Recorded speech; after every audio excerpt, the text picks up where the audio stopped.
Lepton updated officially +1 to the 28th of October. The person of Omoyetunde Arike-Ade Oluwadamilola.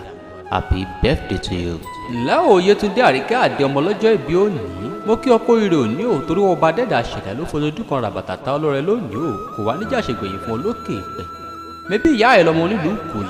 Ìkòyí ẹ̀ṣọ́ rèé ọmọ àdílẹ̀dógún àrònà ògbélé òun kò yóò sinmi ogun òun kò yóò Ìkòyí ọmọ ẹrú òwòfà tapótapó ẹsẹ̀ ń dẹ́rọ̀ ogun bani ogun ló burú lẹ̀ṣọ́ òdélé pé ogun ló burú lẹ̀ṣọ́ òpèrè àwọn olóko ẹ̀ṣọ́ kò yí ọmọ apọ̀ lọ́nà ogun àjàwẹ̀yìn ló mú lẹ̀ṣọ́ wù mí o ogun ojoojúmọ́ ló múlẹ̀ bàbá wọn sùn mí lọ ẹ̀ṣọ́ pé ìgbọ́ta lẹ́yìn ò gbangba wájú ló fi ń gbọ́ta ẹ̀ṣọ́ tó bá gbọ́fà lẹ́yìn ló ṣojo èyí tó bá gbọ́fà lẹ́yìn ló ṣòjóró ìran ọ̀pọ̀ yóò gbọ́dọ̀ jẹrun òkété èyí tó bá gbìyànjú ẹ̀ bàbá ńlá tó bí wọn ló jẹ. mẹ́bí Ọ̀yọ́ Aláàfin Òjó pàṣẹ kẹrẹmọdọmọ àti bani bàbá tó bí ọlọ́mọ ẹ̀yin ló máa jó owó yọtọrọ lẹ́nu abìkú jọǹtàn lẹ́yìn pálukú bìṣòro ibi tó pé kólówó gbowó kí wọ́n fà dá tọwọ́ rẹ̀ sílẹ̀ ṣèbí kó lè bá àdìjà kó lè bá àdàkùn nìkan baládé balẹ̀ oúnjẹ. ọmọ ikú ọmọ àrùn ọmọ ikú tí kò gbọdọ̀ pani yóò ẹ̀yin ló márùn tárò gbọdọ̀ ṣe ládé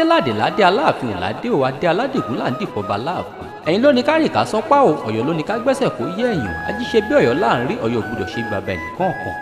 ọmọ Yetunde Arike-Ade Oluwadamilola wá gbọ́ o ọdún rẹ̀ lẹ́ẹ̀kan sí lónìí o àlékún owó àlékún ọlá àlékún ire ni ó mọ̀ jẹ́ tìrẹ o